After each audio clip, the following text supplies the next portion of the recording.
Assalamualaikum warahmatullahi wabarakatuh. Waalaikumsalam. Perkenalkan, nama saya Lailatul Azizah, NIM 0513712333. Hari ini saya akan melakukan praktek unit 1, studi kelayakan agribisnis berdasarkan analisis non-finansial pada budidaya tanaman jagung.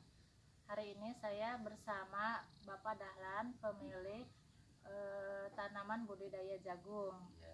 Assalamualaikum warahmatullahi wabarakatuh, Pak. Waalaikumsalam. Perkenalkan, nama saya Lailatul Azizah. Izin melakukan wawancara ya, Pak. Ya. Dalam studi kelayakan agribisnis berdasarkan analisis non finansial pada tanaman jagung ya, Pak. Ya. Baik, kita mulai saja ya, Pak.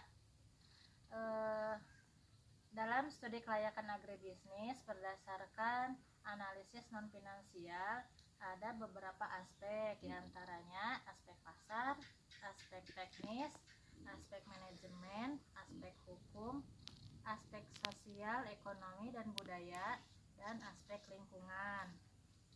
Nah, dalam budidaya jagung yang Bapak tanam di sawah, itu permintaan pasarnya banyak nggak, Pak? Nggak banyak, sampai dari sini sampai mencapai 10 ton, ratusan ton kalau udah lagi panen mah. Permintaannya ya, Pak? Iya, permintaan pasar. Kemudian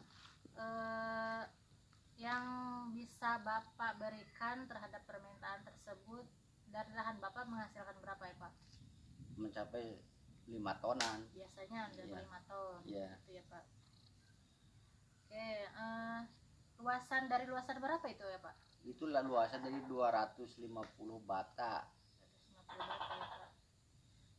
Kemudian itu dalam satu musim ya, Pak? Iya, dalam itu satu 5 musim. ton itu. Varietas yang Bapak gunakan itu jagung apa ya, Pak? Jagung manis si madu. Jagung manis si madu. Sekarang musim rame-rame gitu. Gitu ya, Pak. Kemudian kalau untuk penjualannya, Bapak biasanya jual kemana itu kalau panen jagung?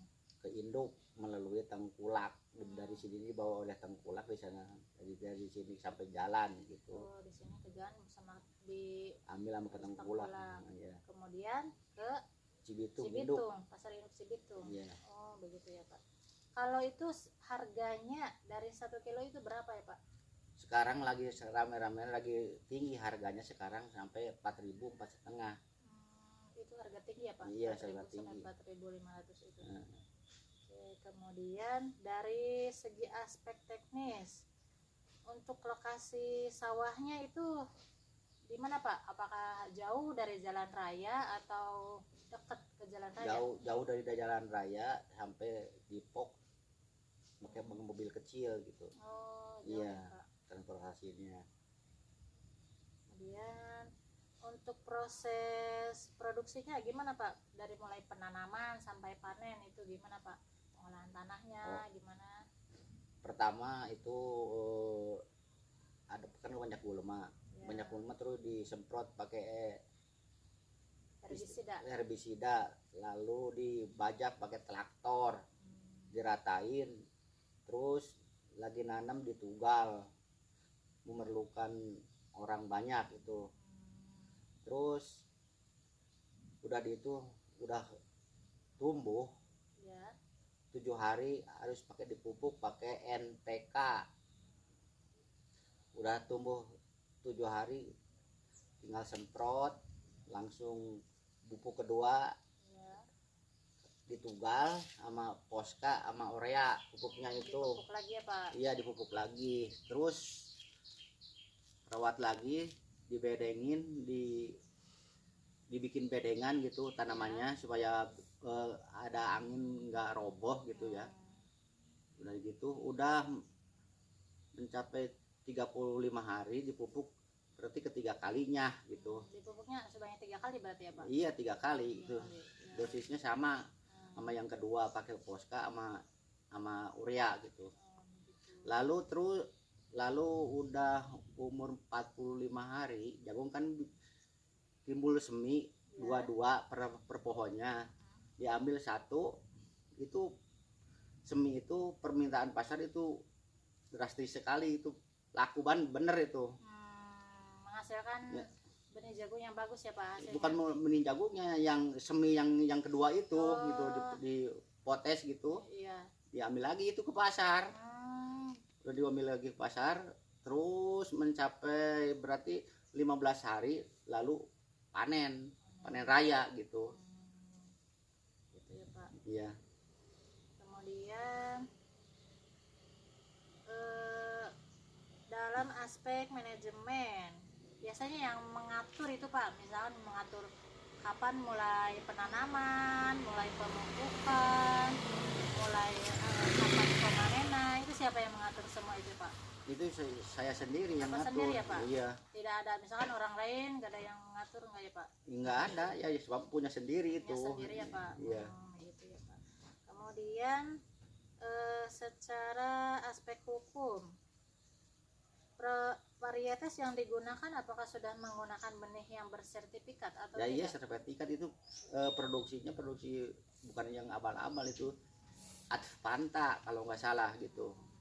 Gitu ya Pak. Iya. Kalau Varietasnya. untuk tanahnya, apakah ada surat-suratnya seperti SPPT atau sertifikat tanah, ada nggak Pak? Itu ada SPPT punya Bapak Oh, mah. ada SPPT ya Pak. Atas Iya. nama Bapak ya Pak? Iya. Oke, kemudian dari aspek sosial, ekonomi dan budaya, apa manfaat kegiatan usaha budidaya jagung, misalkan untuk warga sekitar Pak, misalkan dalam budidaya jagung, misalkan Bapak mempekerjakan orang itu apakah dari warga sekitar atau dari lingkungan luar, gimana itu Pak? Itu di warga sekitar, itu tetangga. Tetangga Iya, ya Pak. iya, tetangga. Jadi itu bisa menambah penghasilan warga sekitar ya Pak? Iya, tetangga Bisa membantu hasilkan perekonomian juga ya Pak? Iya. Bukan aja kita sendiri. Oke, berarti bisa menciptakan lapangan kerja Iya, gitu ya Pak? iya. Misalkan dalam menanam Iya. gitu. Biasanya kalau menanam berapa orang Pak itu? Itu mencapai 5 orang itu. 5 orang. Iya. Kalau panen mah 10 orang nyampe itu, 10 laki-laki orang. itu yang ngangkutnya itu, sebab jauh sama Bapak gitu. Dalam pengangkutan ya Pak. Iya, Oke, mikulnya. dari aspek lingkungan, apakah ada dampak positif bagi lingkungan sekitar itu Pak, atau dampak negatifnya gitu ada nggak Pak? Itu positif, sebab positif menghasilkan uang buat tetangga-tetangga, buat saudara kita beriin upah gitu. Iya. Iya Pak. Dampak Bulunya. negatifnya enggak ada kali ya, Nggak ada soalnya itu, barang negatifnya nggak ada. lingkungan sawah juga ya Pak. Iya. Oke, baik, terima kasih ya Pak informasinya.